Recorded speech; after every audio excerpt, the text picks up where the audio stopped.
The Shoah Foundation collection has been here with the Michigan Library since 2004.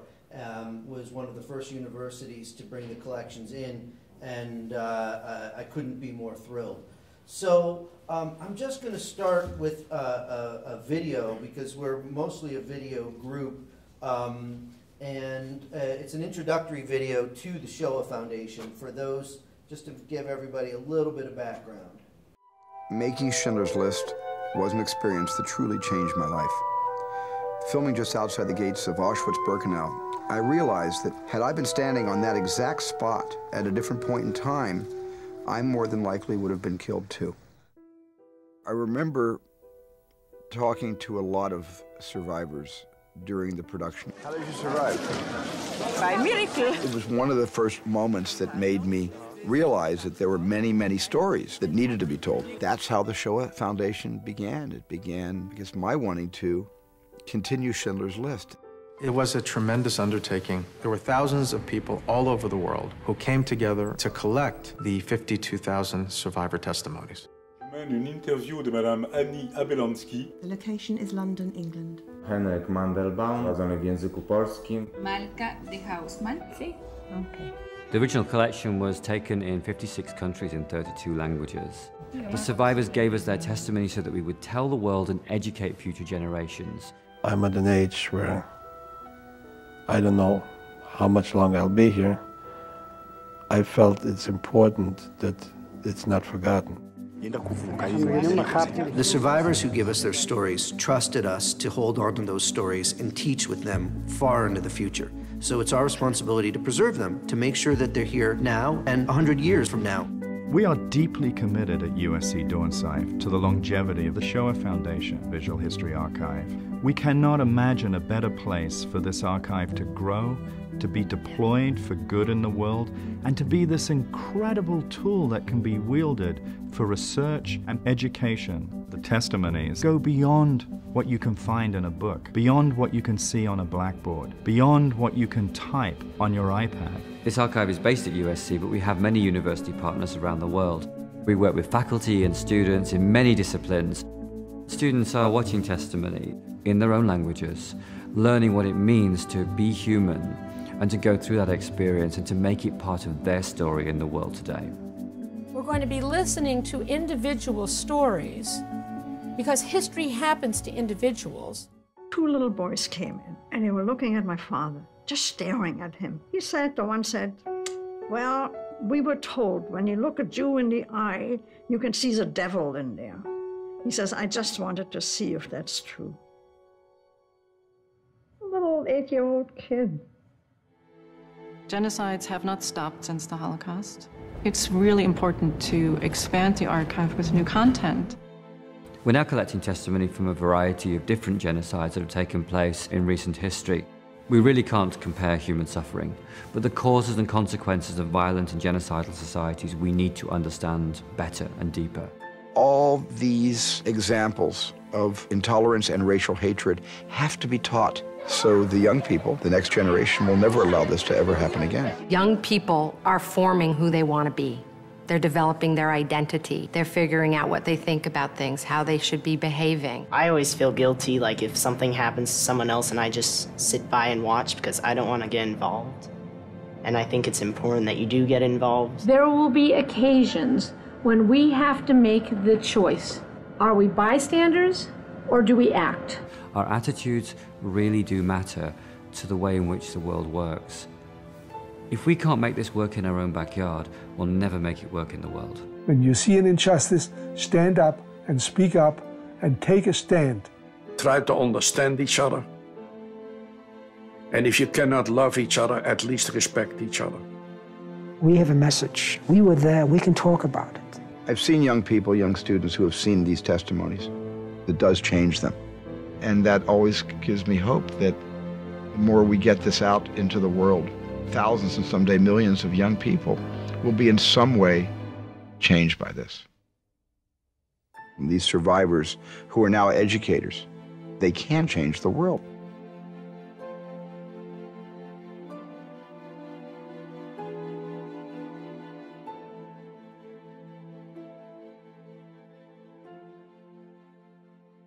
Thank you. I just wanted to start with that and give some context for the project itself and its genesis.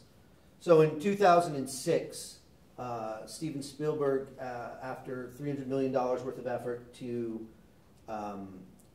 collect, digitize, preserve, and provide access to those testimonies, gave all the technology, the collection, and everything that was the nonprofit, the Shoah Foundation that he started, over to the University of Southern California, where he's a trustee. And the collection to date includes new collections that have been added. So USC promptly in 2006, when the Shoah Foundation went over, started new collections of new genocides. So the Rwandan genocide, Cambodian, Armenian, and these were both a mix of new testimonies as well as finding collections that already existed. For instance, for the Armenian genocide, there was a filmmaker in 1960, 1970 who had taken 400 interviews as part of building a documentary. So that became the basis of our Armenian genocide collection. Again, we have 53,583 testimonies to date, collected from 61 countries and in 39 languages. The total number of hours of videos, 107,000 hours. And I'm going to read through a few of these statistics just to give topics. So the number of topics that are used to index the actual video, there's 62,000 terms that indexers and catalogers have applied to the video. It's all searchable minute by minute using these terms. We have 628,000 images that have been extracted from these videos. So in the video themselves, and you'll see this later, the videographers would zoom in on photographs and have the interviewees talk about those photographs, or view in on objects and have them talk about it. Whenever that happened, we would go into those collections, we would go into the video, grab a snapshot. So there's also a very large image database now of artifacts, and those are indexed as well. There's 1.3 million names that are searchable. So while we've interviewed 52,000 Holocaust survivors, they all talk about family members and others, and those names are objects that are used to index all of the videos as well, to help with genealogy searches and other types of efforts. We have 50 universities right now that subscribe to the archive. We've set it up sort of like ProQuest, where you have a database with an online interface and you're able to search it, and it is one of the resources that faculty and students can use through the Michigan Libraries. We've currently have 12 different countries that we have the sites located in, and are developing more and more access in various countries. We have a large number of courses that are taught at various universities, 445 to date, where the archive and the tools are actually used in the coursework at a university. At USC, there's 112 of them. There's a large number of publishings, etc. Our cataloging and indexing, what we do is we go through, we have a team, and for the Holocaust collection we had 60 indexers who watched, and it takes about 2 hours for every hour of video, where they watch and they will create a top-level catalog of the interview, and then they will go through, and each minute of video gets indexed by things like geographic locations, types of places, dates, years, historic events, people, organizations, various types of indexing is enabled. We're looking at other indexes that others have that we can apply to the content as well, but that's what we actually manually hand put on all 107,000 hours of video. Before I go into the digitization and further past the catalog, I just wanted to show another video that sort of shows some of the kind of content. I want to show some Rwandan testimony. And actually, this was some of our videographers there who took some testimony they were doing. It's a walking testimony, and made a mini documentary of it. It'll give you a little flavor for the kind of work that's being done in Rwanda, though.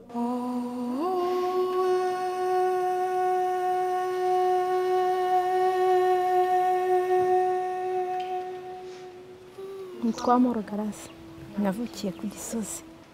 Ngiye narezwe na nyogokuru. Twari tumeze neza. Intambara rero iza gutera. abantu barimo kwica abandi wenda natwe iwacu bazahagera bakatwica nkumva ubwoba buranyishe no kurya ntabwo nabashaga kurya mu rugo n'abambwiraga ngo uko watubabariye ngo ukarya ntabwo ese ubu umuntu ararya koko yumva ngo kwa kanaka ngo bapfuye ntabwo ngo reba nk'aba bana b'inshuti banjye bose twakinaga ngo bose bamaze kubica aratubwira ati ubwo ni uguhunga umuntu nafata icyo abashije ahunge tunyure mu gahanda kari gahari numva umudamu arimo arataka mbwira nyogokuru ntimwumva umudamu arimo arataka ni kandi dore ntibamutemye ni kandi dore afite akana kamuriho kakiri kazima ni kandi dore kari konka baramutemye ahangaha imbere n'ahangaha gutya inyuma no ku maboko n'ukuguru kumwe bari babutemye ngezeyo ijambo yambwiye yarambwiye ati wa mwana we wangiriye neza ukanjyana n'umwana k'Imana yazabafasha wenda mukabaho mujyana gutyo nari muhetse mu gitenge cya nyina kiriho amaraso twumvisha abantu bavuga bari buze kudutera ati kubera mwebwe ati mufite umwana w'umututsi kazi ati nuko bakajya bambwira ati ariko koko watubabarira koko k'umwana azadukoraho ahubwo ntitugende nzaya ngenda mbitaruye nidupfa tuzapfana bahise tumwita rero Uwase Vanessa umwana turamurira ariko akajya yumva abandi bana bamubwira ati ntabwo tugenda imwe bigeze aho ageze nko mu wa gatatu mu wa kane arabinsobanuza noneho ndabimubwira nti ibyo bakubwiraga ni nibyo ndi mama wawe nda mukuru wawe nahangaha neza ko n'iki gisimu cyari gihari uwo mumama uwo mumama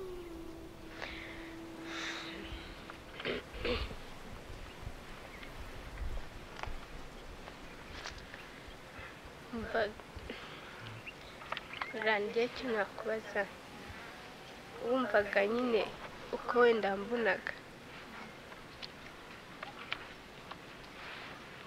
mbonaga gutabonaga ndi umwana umeze gute mo kimwe ahunga bonaga umwana mutoya avuga nti n'abantu bakoze ibingibi bagaruka nawe barakwica cyangwa ne batanakwica inzara niyo irakwiyicira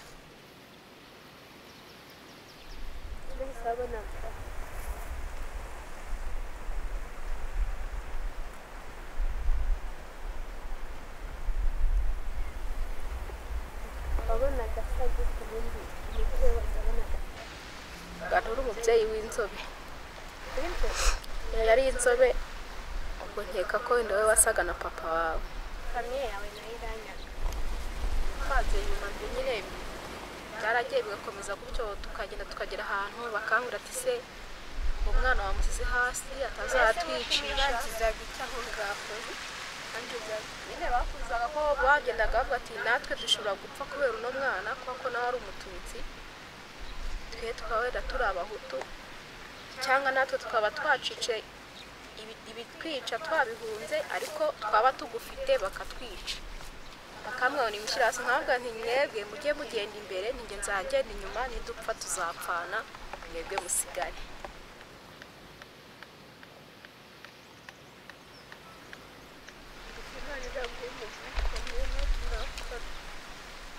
Imana yarangije kumugenda gutoraguraga uko niyo yadupangiye ibitubeshaho tukaba tugejeje iki gihe mwiza yamufitiye nuko yakwiga neza agatsinda akazabona akazi nawe akabaho neza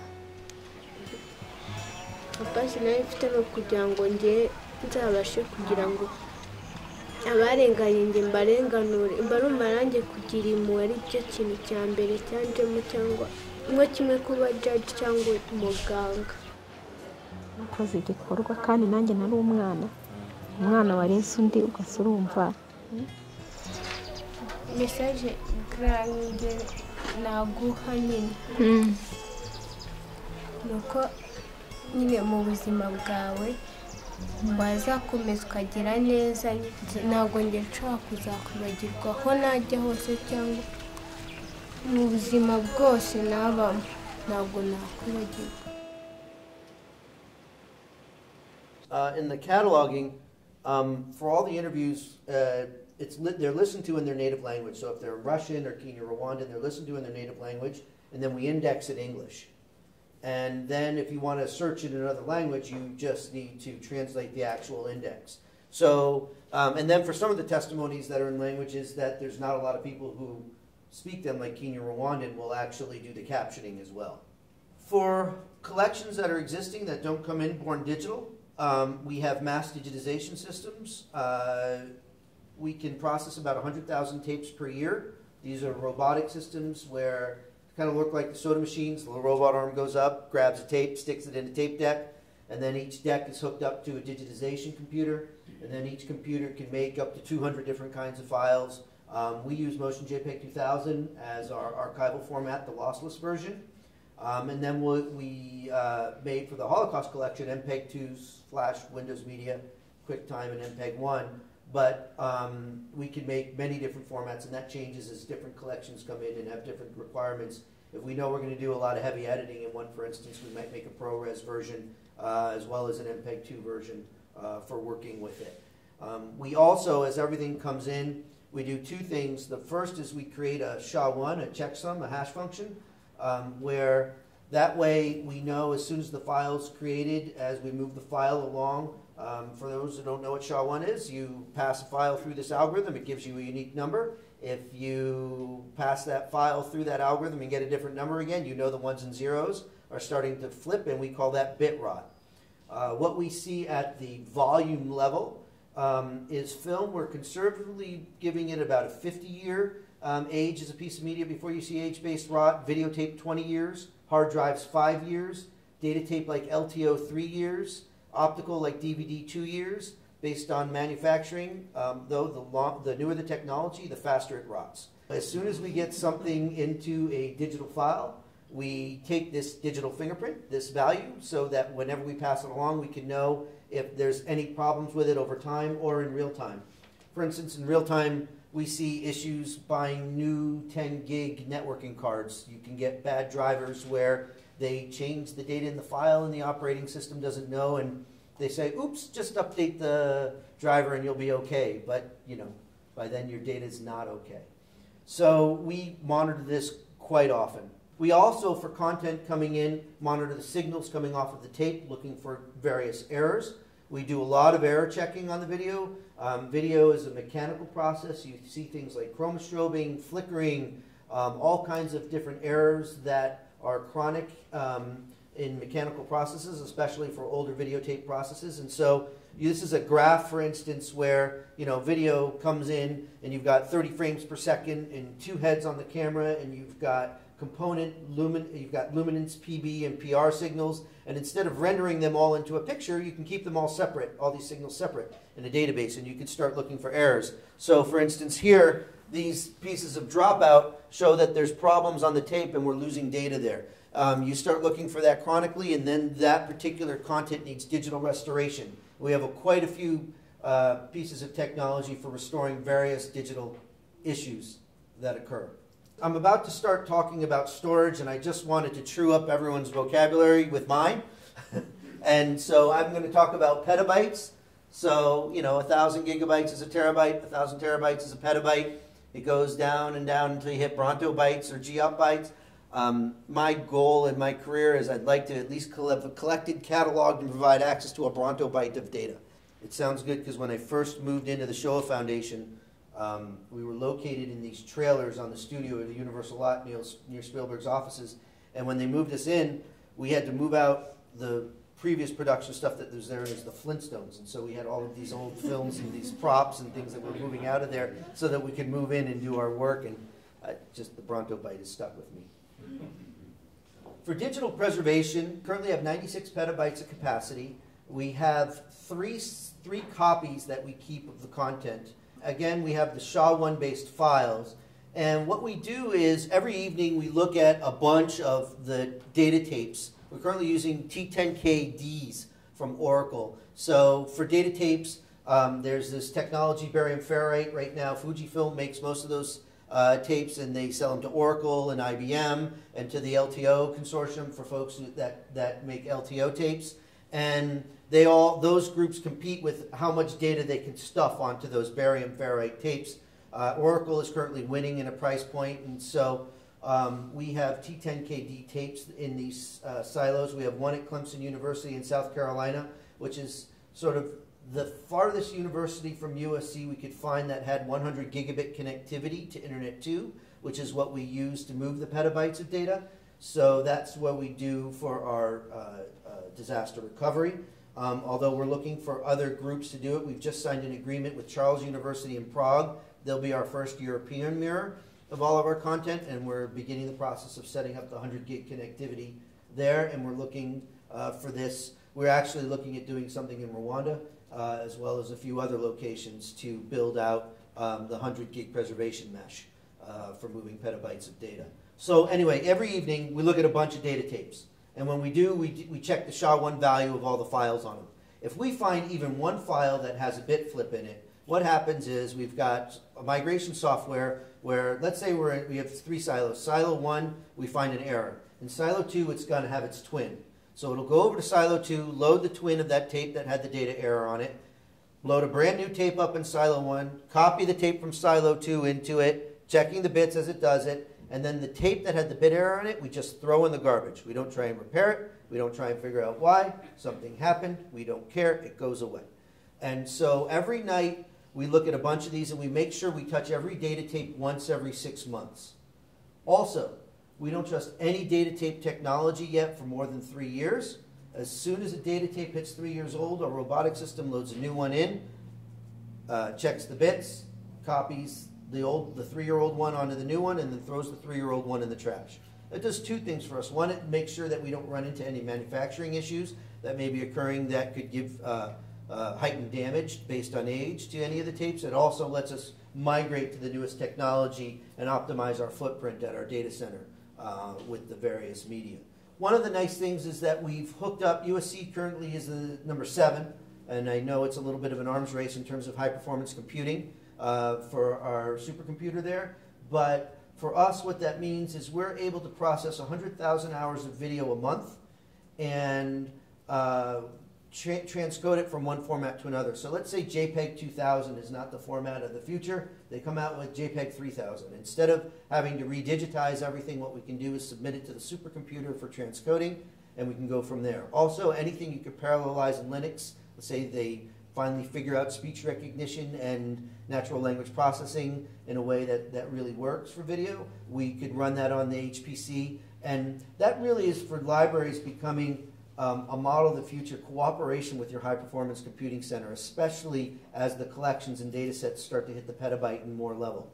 The Visual History Archive is at a number of universities, and I'm going to come back to this slide in a second. I'm actually going to do a demonstration first of the Visual History Archive, which is available here at Michigan. If you just go to vha.usc.edu, you will have access to all 52,000 interviews here at Michigan.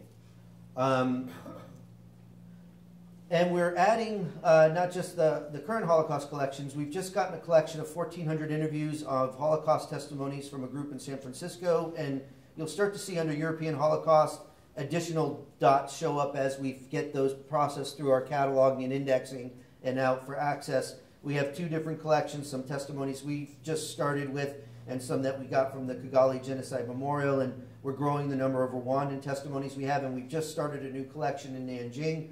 We did our first 12. We're about to do another 50 there, and we're trying to interview the survivor, the last survivors before they pass on the Nanjing massacre. This is a simple search engine. We have a number of user interfaces to the archive, but the way this works is that the lower you go, the more structured a search is, because the more structured a search is, the easier it is to narrow things down. But everyone loves Google, which is totally unstructured, so we start with unstructured and move towards more structured. So I'll start typing in words. I'm going to type in the word food. And on the right, it's telling me there's 29,106 interviews in the archive across all these genocides where someone talks about food for some reason. They may be talking about it in Spanish, Kenya, Rwandan. They may be talking in any number of languages, but they're talking about food in 29,000 of the interviews. I'm going to do hiding, and then I know this is going to limit me. I could have limited to the Holocaust ones over there, but I'm going to type in Auschwitz. And I'm down to 4,700 interviews. Again, if you want to narrow it quicker, you use the other searches, but this is our broad search. So what I can do now is I can start browsing through those interviews. And we've taken our most popular facets and put them on the side for what people like to narrow things down by. So I'll pick the English-speaking ones to begin with. And we've queried it down here. You'll see in blue, food, and then green, hiding, and then orange, Auschwitz. So I can open up one of these interviews. And what you're going to see here, these numbers next to these terms represent the minute number. So this is telling me that he talks about food during forced marches at minute 78 of his testimony. He talks about health deceptions at minute 72, which has to do with hiding, which is why it's in green. And here's the definition of its use, and it's telling me that hiding illness is a synonym as well to health deceptions. Hiding related decisions is minute 38. And then these sub-camps of Auschwitz are talked about at minute 56. And whenever there's a location, you can go take a quick look at it on a map. So what I can do now is I can click on his name or his icon and start watching his video from the beginning. But let's say I'm interested in hiding-related decisions. What I can do is, or health deception, I'll do that one. I can just click on that number 72, and it starts streaming from minute 72 of the testimony. We're now indexed minute by minute through every minute of the video.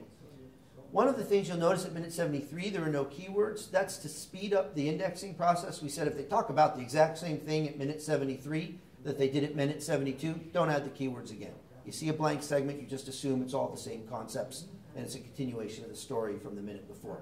So now what I'm able to do is I'm able to scroll through. If I'm interested in his wife, Susanna, I can click here on segment 75, and it'll jump to minute 75 and start streaming from there. We have this available for all 107,000 hours of video. Now, depending on the subscription service and the amount that you pay, you may have all of them immediately available, or some of them you may get cached and you may have to order it and then it'll be there in an hour or two. And we have a delivery system for that. Michigan, still running off an older system we put in place in 2004, so there's not a lot of them that are instantly available, a few thousand. The rest, you've got to wait a little bit of time before you get instant access to those interviews. These are all of the indexing terms. There's different ways to look at these testimonies. So here, this is an alphabetical listing of all of the terms in this video and what minute number they're talked about at. This is like the index at the back of a book, but instead of page number, we have minute number. So if I click on here, it'll start streaming from minute 4 where he talks about education. We also index by other objects like people. Here, these are all the people mentioned in this video. And you can see, like he talks about his daughter here at minute 112. If I click, this is one of those images that I talked about. So here, they're zooming in on the image in the actual video. And what you'll see over here is we've indexed the images to the minute. So, you know, if I click over here, I can go through all the images that this gentleman shows in his video. And if I find one of interest, I can click on it, and it'll jump to the part of the video where that image is being shown. We also index by things other than keywords, people's names, and images. We index by things like location. So if I go to another one of these searches over here, a place search, this is a Google Map interface to the archive. Here I can type in something like Rodham, Poland. I use this because it gives a nice example of a location that got taken over by different groups over the years, and we add that metadata to the mashup. You'll see right over here who occupied this particular location in what particular years, which is important to the researchers. So when I click on it, like Google Maps, it jumps to that location, but these balloons, instead of being something else nearby, they're mentions of places in our archive. So I can now scroll down through here, and I can pick a place like Skarshu, and which is near Rodham, and you can see it's used in 3 interviews, and who occupied it, and I can select it and add it to my query. Or since there's only 3 here, I'm going to click on this, and I'm going to click on the picture of one of the interviews, and it'll jump to minute 3. Now this is a testimony where it's got to be transferred to your local cache, so I would request the video, and I will get an email when it's available. It could be anywhere from 15 minutes to, we say, 24 hours at worst. It really depends on the network traffic and other kinds of things, how fast it gets here before you're able to see it. We have other searches in here. For instance, our index is in a standard called Z39.19, which gives you the whole part inheritance and associated relationships that you'd want to see in a thesaurus. for being able to train an information retrieval engine to do more accurate searching. So what that means is if you have the word like car, the tires and engine are a part of a car, a luxury car is a kind of a car, the driver's associated with the car. You put all of those pieces together that allow you to do a set algebra over the elements of information you're looking for and put them together. We've exposed here the whole part aspect of this, so health, mental health, bystander regrets. You can see here that bystander regrets is used in 52 testimonies.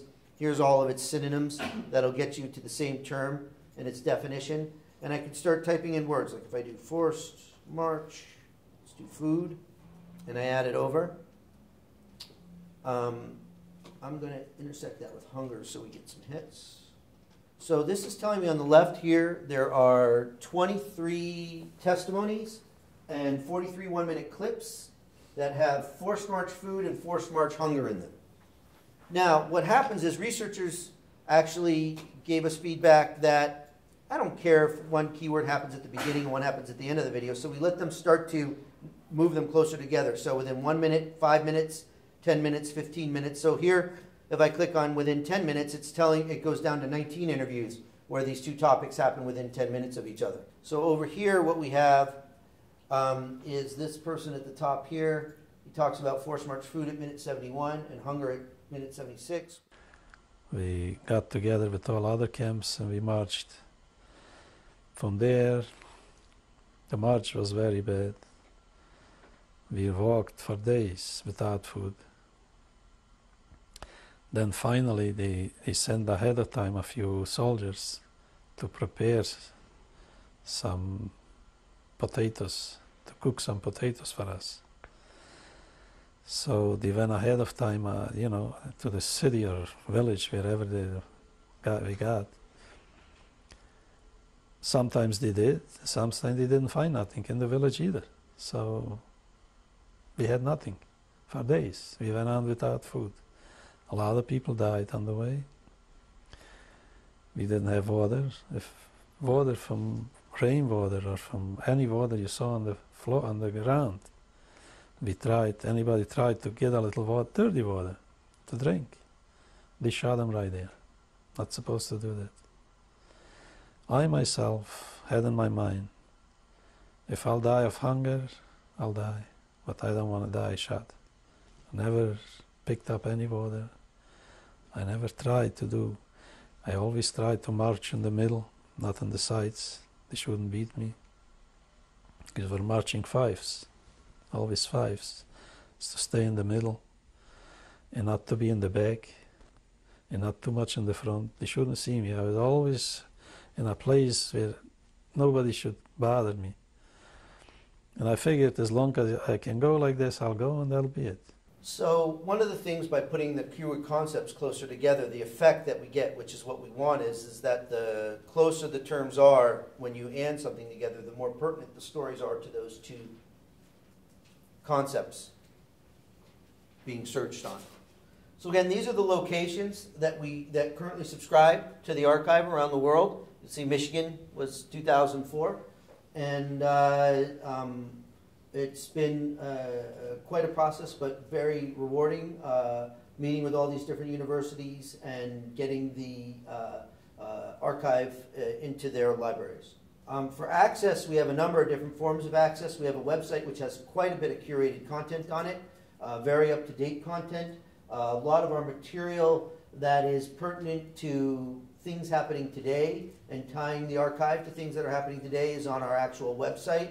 Our YouTube channel, we're actually up to 1,500 full-length testimonies and then a whole bunch of other content there. We've got, you know, close to 1 million views on our YouTube channel of testimony, and so we're finding that fairly effective. One of the questions people ask me is, do the comments get out of control from deniers? So every genocide's got its own set of deniers, whether it's the Armenian one where it's the country of Turkey, or it's the Holocaust, or it's Rwanda, if it's, you know, the people who escaped, who were Hutu, who were killing the Tutsis. But we have found that the comments haven't been out of control and that the discourse has been more useful than not. Also, we have the VHA, as you saw, but The next thing that I would like to talk about is Eyewitness, which is our grade 6 through 12 digital literacy program, where we offer a tool for students to use, and I'm going to do a quick demo of that. Imagine if there were a voice that spoke to our generation and could guide us through the dark chapters of human history. We'll see what happens. If I blow you guys out. Imagine if that voice could help us think about our values, our society, and our own attitudes and behaviors. Imagine if we could take that voice of human conscience and transform the way our generation learns. We do have that voice. In fact, there are nearly 52,000 of those voices in the USC Shoah Foundation Visual History Archive, and 1,200 of them can be in our classrooms with Eyewitness. Eyewitness is designed for teachers and their students, locally or globally. Eyewitness activities address education standards, such as Common Core, and makes learning relevant and engaging.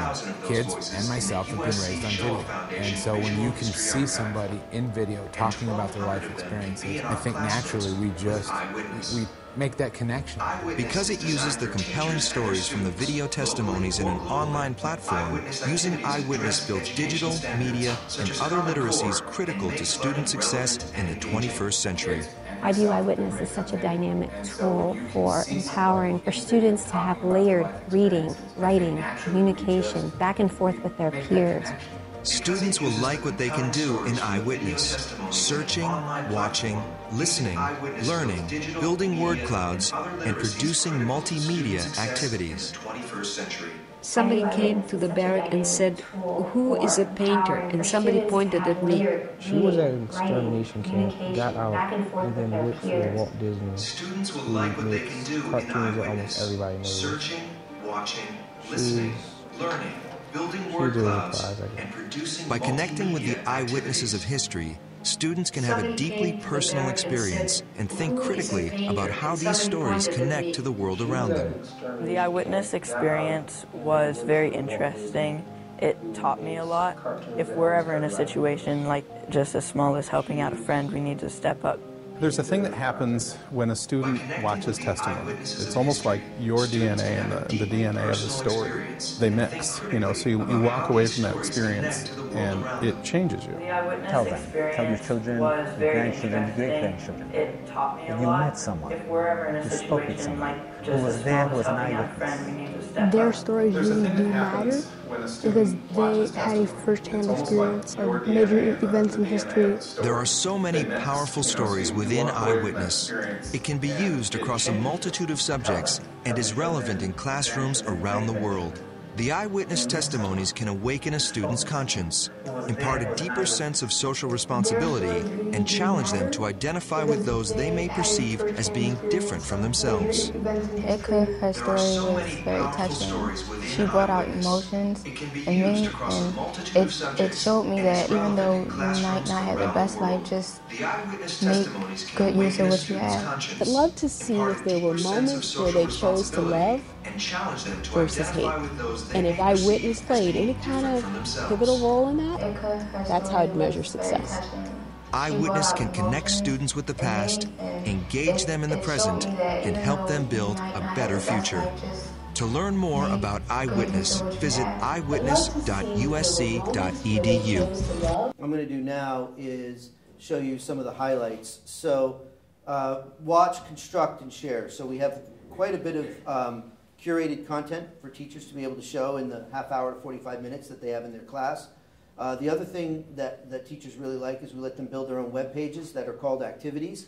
So this has got a little content management system in it where they can go in, and we have hundreds of activities that teachers and others have put together. Each of these are websites.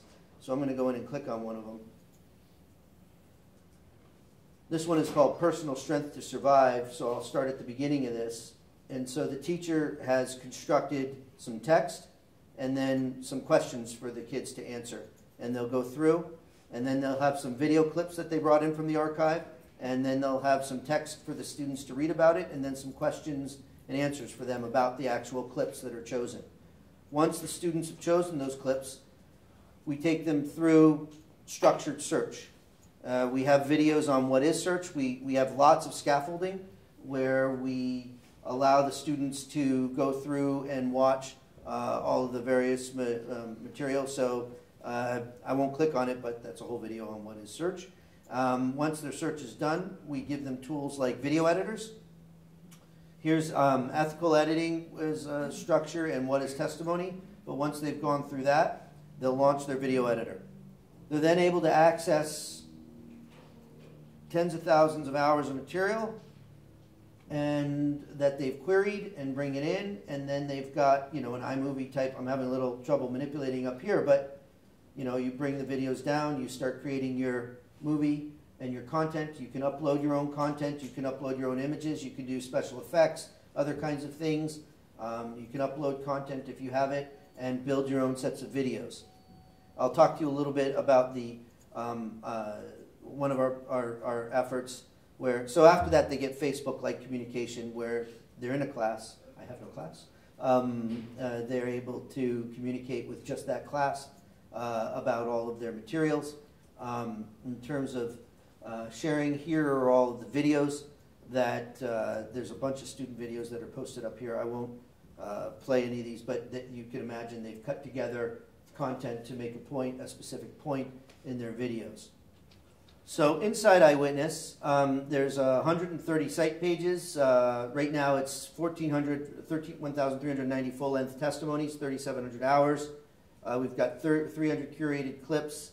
And we also have inside Eyewitness integrated with other archives like Yad Vashem and the U.S. Holocaust Museum, where if you do a query on our archive, you can also pull assets back from theirs.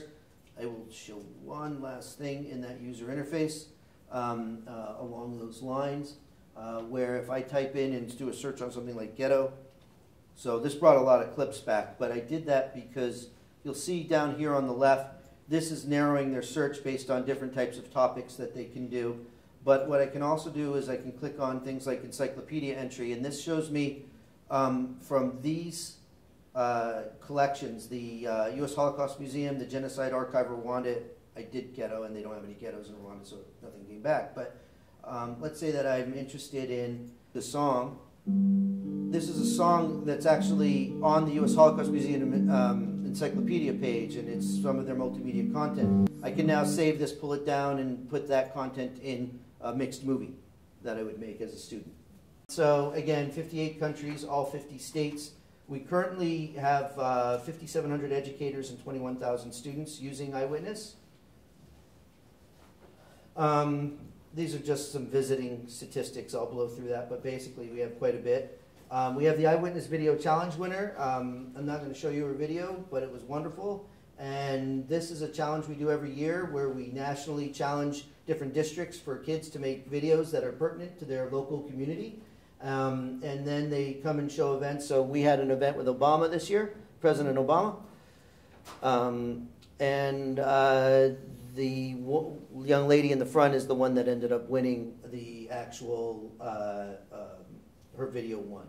So we also have done something that we're very proud of, where we've now got a very significant program in Rwanda where we're using testimony from the Holocaust and Rwanda for doing tolerance education, which is very important there because you've got perpetrator families living next to survivor families in their community right next to each other. So it's been very helpful.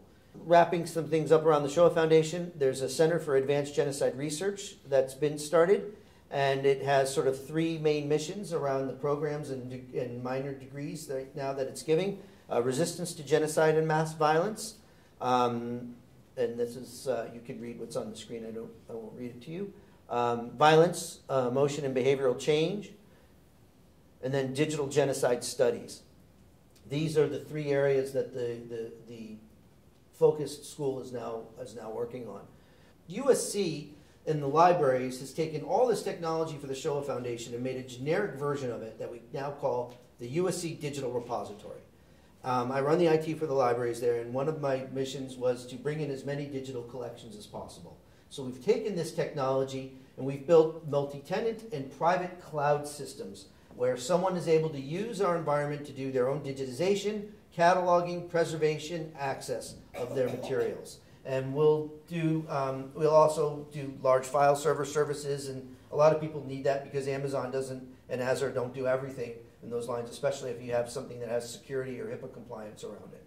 To date, we've brought in 46 petabytes of contracted content to the USC archives. We're open to anyone in the world that has an academic collection of interest. And on the right are the folks from USC that are using it. On the left are the groups like the Academy, who does the Oscars, Brown University, Caltech. We're starting to get into public broadcasting. Warner Brothers has 42 petabytes of content that they're delivering to us for us to preserve as well through this digital repository service, which is run under the libraries. I thought I'd go into one technical network system quickly. It's a little hard to see up here, but the way the Warner Brothers environment works is that we have object store devices. So there's NAS devices and there's object store devices out there if you're talking to the cloud. We have set up our own cloud environment, and you can put something like a Panzura or a Twin Strata or anything that speaks cloud. It goes through our firewalls to many object store devices that we get from EMC. Those are encrypted and sent, all the files as they're written to us are encrypted and sent over to Clemson. And then we have asset management servers that pull all of the content off those object stores into tape silos. And as we're doing all of this over the 100 gigabit connectivity that we have between us and Clemson, we're using a number of different security systems. I will save it for another talk what each of these security systems do, but I thought I'd list them out because whenever you're moving content, this now has to become part of your bread and butter.